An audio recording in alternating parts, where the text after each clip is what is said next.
आत्मकथ्य। विदाई की बेला। आषाढ़ मास का शुक्ल पक्ष था। समुद्र से मानसून उठने लगा था। बादल उमड़ घुमड़ रहे थे, बिजली कड़क रही थी। 2 दिन से तो सूर्य के दर्शन भी नहीं हो रहे थे। मेरे प्रवास के 6वें दिन सवेरे से ही घनघोर घटाएं छा गईं। मध्याह्न तक तो उमस रही, पर अपराह्न होते होते मूसलाधार वर्षा प्रारंभ हो गई, जो शाम तक थमी ही नहीं। सब ओर जल ही जल दिखाई दे रहा था। छोटे बड़े नदी नाले भी उफन रहे थे। सड़कों पर घुटनों पानी था। ऐसी स्थिति में उस दिन सैर सपाटे को निकलने की तो कोई सोच भी नहीं सकता था, संभव भी नहीं था।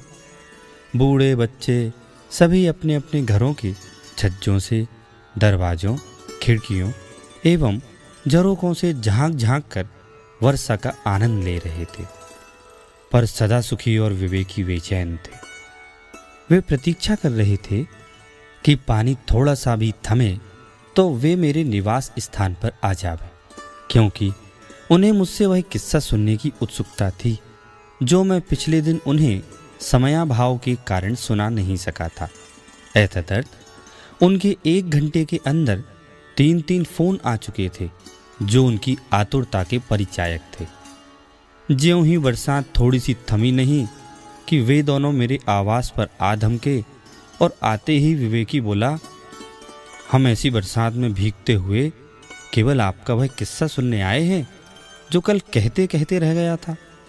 अतः आप अन्य कोई औपचारिकता किए बिना हमें तो सर्वप्रथम वही किस्सा सुनाइए।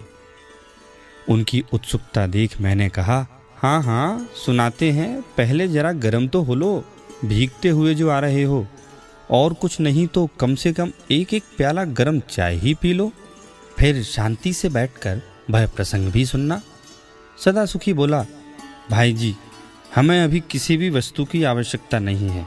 आप तो तुम्हें आवश्यकता नहीं है, यह ठीक है, पर हमारा भी तो कुछ कर्तव्य है या नहीं? अरे भाई, घर पर आए अतिथियों का कुछ ना कुछ आतिथ्य तो होना ही चाहिए ना, मैंने कहा। सदा सुखी बोला, हम अभी चाय पानी कुछ नहीं पिएंगे, आप अन्य कुछ विकल्प ना करें। वैसे भी आप तो स्वयं प्रवासी हैं, परदेसी हैं। जब हम आपके घर आएंगे तब हम जी भरकर आपका आतिथ्य स्वीकार करेंगे। अभी तो आप हमारे मेहमान हैं, अतः यदि आप हमारा आमंत्रण स्वीकार कर कल हमारे घर पधारें तो बड़ी कृपा होगी। निश्चय ही आपके सानिध्य से हमें बहुत लाभ मिलेगा। हमें आपसे बहुत बातें करनी हैं, बहुत सी शंकाओं का समाधान करना है। मैंने कहा, अरे भाई, यह तो अपनी भारतीय संस्कृति है, इसका निर्वाह तो होना ही चाहिए ना। और तुम घर की बात कहते हो सो भाई, जहाँ ठहरे हैं वही घर।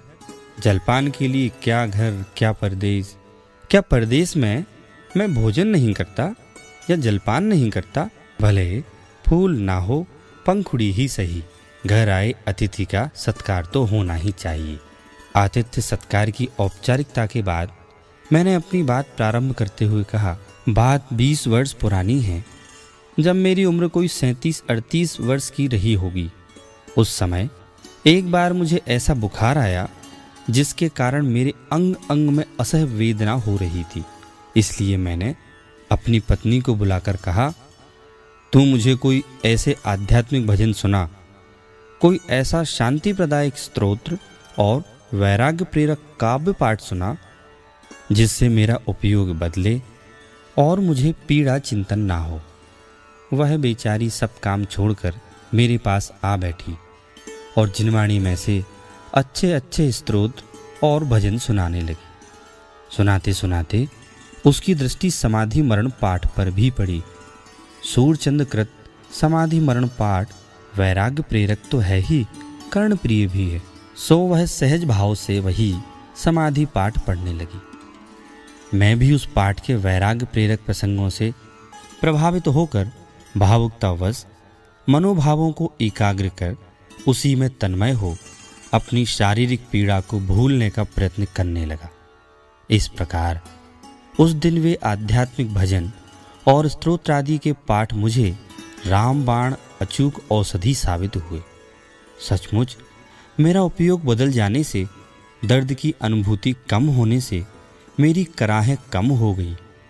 मेरी कराहें कम होती देख मेरी पत्नी को और अधिक उत्साह आया और वह मधुर कंठ से जोर जोर से गा गाकर सस्वर पाठ करने लगी। भव भव में सुर पद भी पाई, ताके सुख अति भोगे। भव भव में गति नरक तनीधर, दुख पाए विधि योगे। भव भव में तिर्यंच योनिधर, पायो दुख अति भारी। भव भव में साधर्मी जन को, संग मिल्यो हितकारी। भव भव में जिन पूजन कीनी, दान सुपात्र ही दीनो। भव भव में मैं समव शरण में, देखो जिन गुण भीनो। ऐती वस्तु मिली भव भव में, सम्यक गुण नहीं पायो। ना समाधि युत मरण कियो में, ताते जग भर मायो। काल अनादि भयो जग भ्रमते, सदा कुमर नहीं कीनो। एक बार हूँ सम्यक युत में, निज आत्म नहीं चीनो। जो निज पर को ज्ञान होए तो, मरण समय दुख काई। देह निवासी मैं निज भासी, यो ही स्वरूप सदाई। विषय कसायन के वश होकर, देह आपनो जान्यो। कर मिथ्या सरधान हिये बिच, आत्म नाहि पिछान्यो। यों क्लेश हिये धार मरण कर, चारों गति भर मायो। सम्यक दर्शन ज्ञान चरण ये, हृदय में नहीं लाए। धन धन सुकौशल स्वामी, व्याघ्री ने तन खायो। तो भी श्री मुनि नेक डिगे नहीं, आत्म सोचित लायो। यह उपसर्ग सहयोधर थिरता, आराधन चितधारी। तो तुम रेजिए कौन दुख है, मृत्यु महोत्सव भारी। पड़ोसियों ने भी वह आवाज सुनी और उन्हें आश्चर्य हुआ। अरे, यह कैसा स्वर सुनाई दे रहा है? किसका मृत्यु महोत्सव प्रारंभ हो गया है? अरे, यह तो बहन जी की आवाज है। कल तो भाई जी अच्छे भले चंगे हंस हंस कर बातें कर रहे थे। रात भर में यह क्या हो गया? एक एक करके सभी अड़ोसी पड़ोसी मेरा अंतिम समय निकट समझकर सहानुभूति की भावना प्रकट करने आने लगे। एक ने कहा, अरे अभी उम्र ही क्या थी, पर मौत उम्र देखती ही कब है। अभी अभी तो सुख देखने के दिन आए थे, अब तक तो बेचारों ने दुख ही दुख देखा। दूसरा बोला, आदमी भले थे, पर होनहार पर किसका वश चला है। जो जितनी आयु लेकर आया उतना ही तो जिएगा। इस प्रकार नाना प्रकार की बातें होने लगी, जबकि ऐसा कुछ भी नहीं घटा था। न कोई मरा था, न मरणासन्न ही था।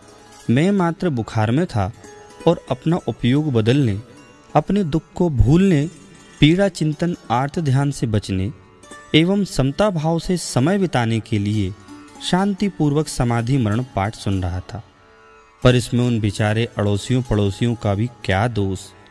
उन्होंने तो समाधि पाठ पढ़ने का अर्थ ही यह मान रखा था।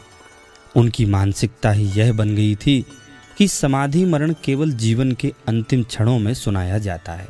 वस्तुतः अरिहंत या राम नाम सत्य, शिव एवं सुंदर है और इनके नाम लेने से सद्गति होती है। परंतु अरिहंत नाम सत्य है, राम नाम सत्य है, सत्य बोलो गत्य है। यह वाक्य आजकल शव यात्रा से जुड़ गया है, शव यात्रा के अर्थ में रूढ़ हो गया है, मौत का प्रतीक बन गया है। अतः इसे मृत्यु के अवसर के सिवाय अन्यत्र कहीं भी बोलना अशुभ या अपशकुन का सूचक माना जाने लगा है। इस कारण जिस तरह शादी के अवसर पर अरिहंत नाम सत्य है एवं राम नाम सत्य है नहीं बोला जा सकता, उसी तरह आज समाधि पाठ भी मृत्यु काल से जुड़ गया है, मरणासन्न दशा के साथ रूढ़ हो गया है। इस कारण आज जगत की स्थिति यह है कि समाधि मरण का पाठ भी हर कोई व्यक्ति नहीं पढ़ सुन सकता। बीमारी में भी वयोवृद्ध मरणासन्न व्यक्तियों को ही समाधि मरण पाठ सुनने का सौभाग्य मिल पाता है, वह भी तब जबकि उनकी पांचों इंद्रियां पूर्ण शिथिल हो जाती हैं। डॉक्टर जवाब दे देता है, व्यक्ति बेहोश हो जाता है, उसमें न सुनने की शक्ति बचती है न सोचने समझने की क्षमता। ऐसी स्थिति में सुनाने से लाभ भी क्या होने वाला है? कान में कोरा मंत्र देने से तो मुक्ति होगी नहीं। हमारी तो यही शुभकामना है कि किसी युवा या प्रौढ़ को मरण का प्रसंग ही ना आए। पर मौत पर किसका वश चला है? कदाचित किसी युवा की आयु पूर्ण हो गई और मरना पड़ा तो उसे तो बिना समाधि सुने ही मरना पड़ेगा, क्योंकि अंत तक भी युवाओं का मरना किसी को अभीष्ट नहीं होता। वस्तुतः समाधि मृत्यु महोत्सव नहीं, जीवन जीने की कला है। इसे इसी दृष्टि से देखा जाना चाहिए, पर ऐसा नहीं हो पा रहा है। समाधि मरण मात्र मृत्यु के अवसर पर पड़ने की वस्तु नहीं मानना चाहिए और ना उसे मृत्यु से ही जोड़ना चाहिए। यह जीवन भर चिंतन करने का विषय है, ताकि साधक का मृत्यु के समय भी ज्ञान वैराग्य जागृत रहे और उसे मोह की मार मूर्छित न कर सके। मैंने कहा, संयोग से जैसे जैसे मैं दर्द भूलता गया, वैसे वैसे ही उस समय मेरी नींद गहराती गई और थोड़ी देर में गहरी नींद में सो गया। दर्द के कारण रात भर सो नहीं सका था, अतः नींद तो आनी ही थी, सो आ गई और अड़ोस पड़ोस में यह घटना उपहास का विषय बन गई।